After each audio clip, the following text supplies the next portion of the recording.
Did you guys know there's more than one type of LVP flooring out there other than the most commonly known LVP click flooring?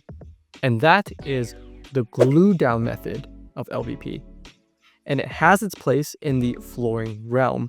So today we're diving into the key differences between the two, glue down versus floating LVP, so that you guys can confidently make the right choice for your home. Okay, so let's break it down.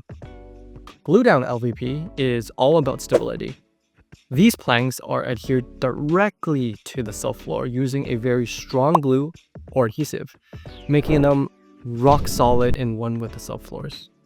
On the flip side, however, a floating LVP snaps together with a click lock system, or they lie loosely, allowing it to float over the subfloor with no glue, no mess. Alright, so what does that mean?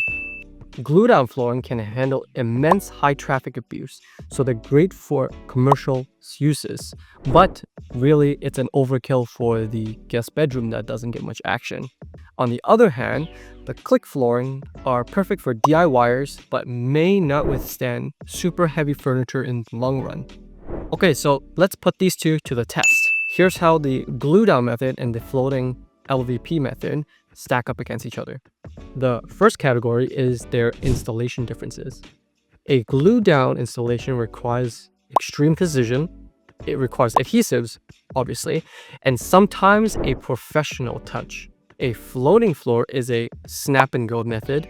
It's perfect for DIY enthusiasts, and it's great for a cost-effective flooring method. Second thing is their durability. The glue down can last for decades, resisting any type of buckling and movement, primarily because they are adhered down to the subfloor.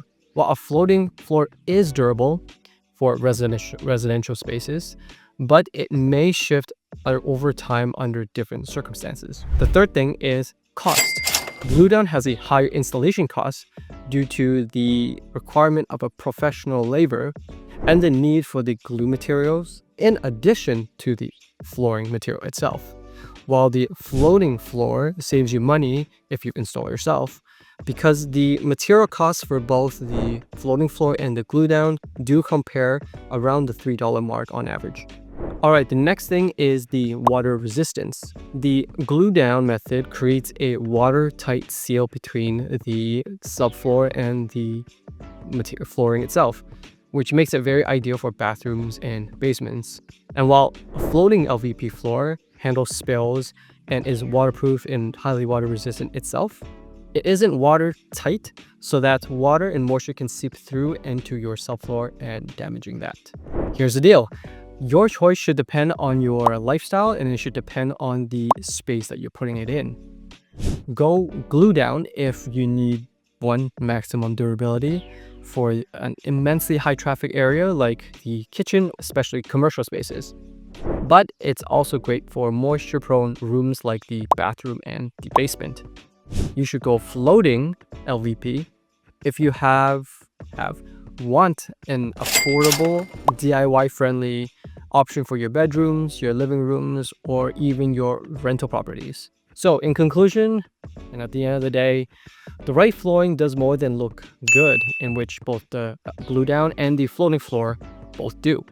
It saves you time, it saves you money, saves you stress. A durable glue down floor can handle the immense high traffic and the life's chaos, while the flexible floating floor keeps up with your ever-changing style changes and needs on that front. The key is aligning your floors with your space's needs. And so, glue down or floating, both have their strengths, and the right choice depends on your space, your lifestyle, and any of your future plans that you may have.